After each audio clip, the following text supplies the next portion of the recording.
मीरपुर नाम के शहर में तेजस अपनी पत्नी नीरू के साथ रहता था। पति पत्नी दोनों ही नौकरी करते थे। एक दिन तेजस गांव अपनी माँ के पास फोन करता है।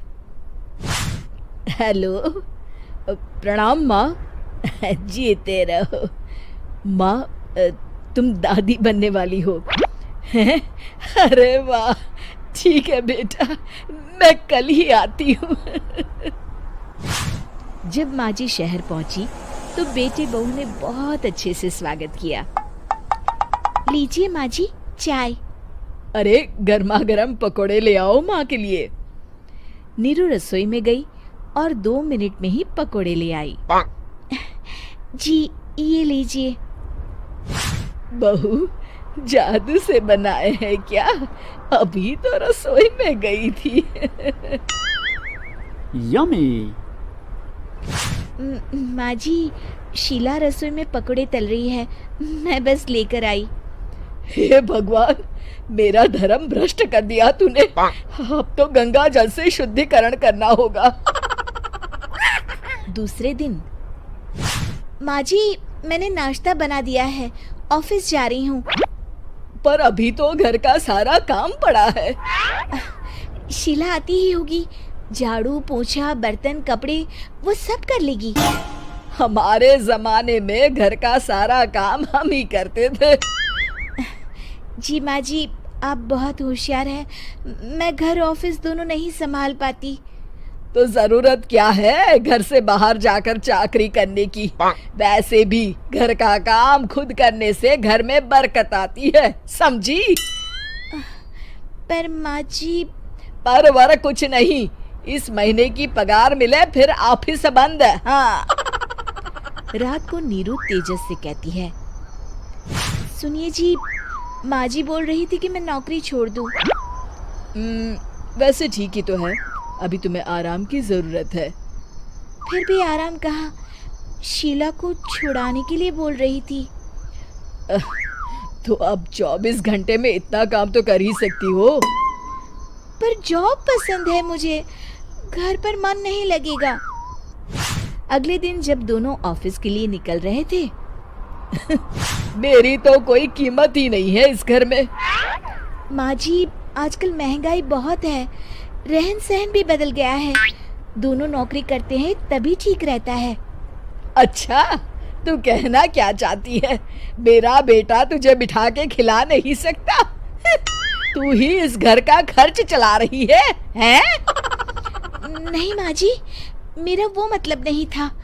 मतलब खूब समझती हूँ, ये बाल धूप में सफेद नहीं किए मैंने। हाँ। अब तो ये रोज का काम हो गया था। तेजस भी रोज की झिकझिक से परेशान हो गया था। एक दिन उसने कहा, नीरू, वैसे भी तुम्हें मैटरनिटी लीव मिलने वाली है, तो अभी से ही छुट्टी ले लो। पर क्या, मेरी सैलरी अच्छी खासी है। आखिर नीरू ने रिजाइन कर दिया।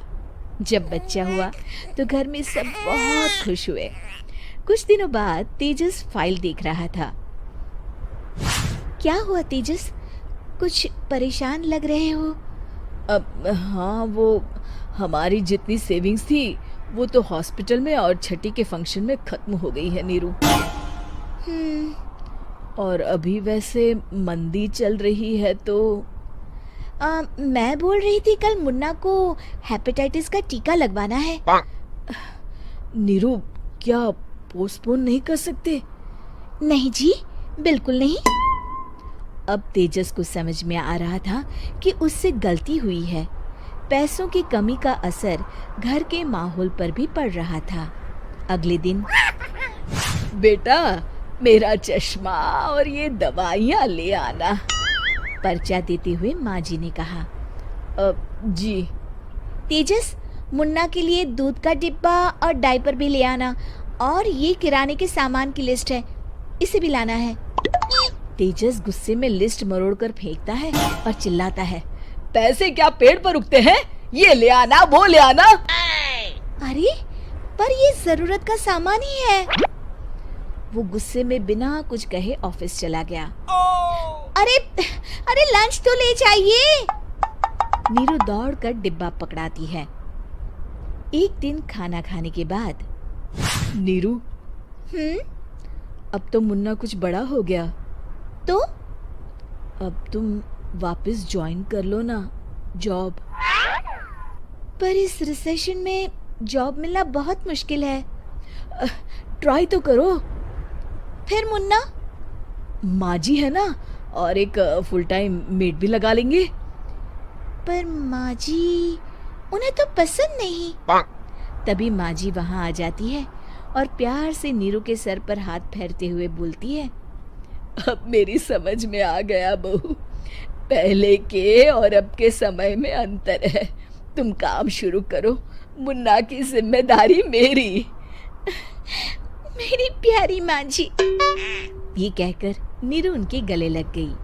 शिक्षा, परिवर्तन संसार का नियम है, हमें भी समय के साथ चलना चाहिए। उम्मीद है कि आपको हमारी ये कहानी पसंद आई होगी। कृपया हमारे चैनल को सब्सक्राइब करें और सभी अपडेट्स के लिए बेल आइकन जरूर क्लिक करें। और हाँ, वीडियो लाइक और शेयर करना मत भूलिएगा। Bye bye.